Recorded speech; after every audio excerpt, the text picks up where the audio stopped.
Salut tout le monde, c'est moi Doria. Aujourd'hui, je vous donne mes conseils sur comment survivre une vie de merde. Moi, j'ai plein d'expériences avec ça. J'ai grandi dans une cité nommée Paradis qui a aucune ressemblance à un vrai paradis. Quand j'ai eu 16 ans, personne m'a souhaité un joyeux anniversaire. J'ai pas encore de ça.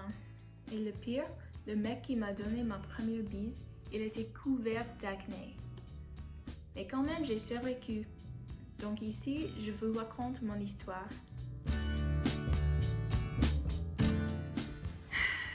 L'école. Pas pour tout le monde. J'ai pas vraiment réussi à l'école.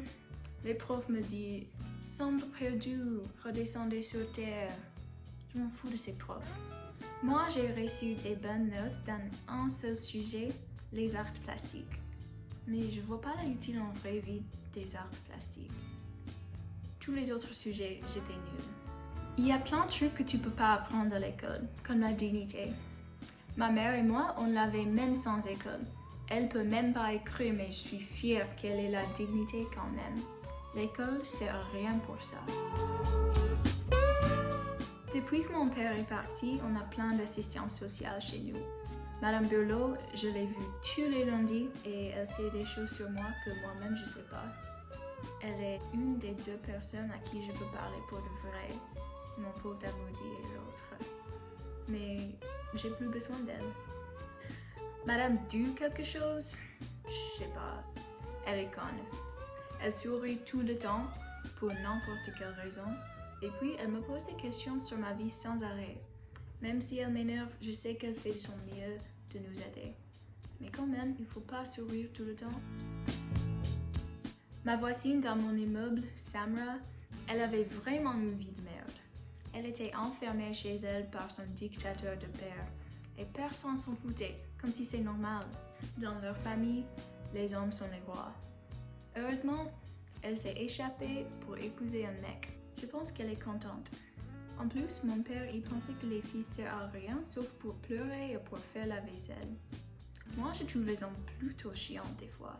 C'est que moi ou quoi? Ces inégalités m'énervent. Les seuls souvenirs de mon père sont mauvais. Quand j'étais petite, je rêvais d'un super mariage, une cérémonie de ouf, avec des fleurs et des bougies blanches.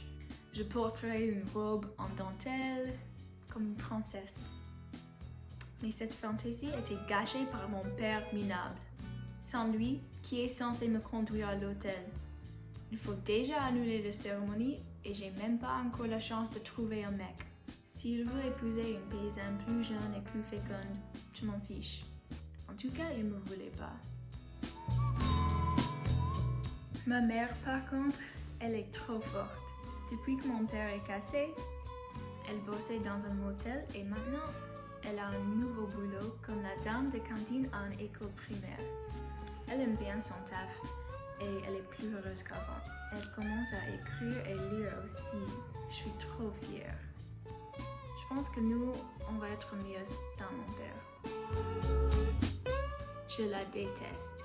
J'avais un prof qui pensait que j'avais besoin de l'aumône. Il m'invitait au rendez-vous avec lui, sachant que je le ferais jamais.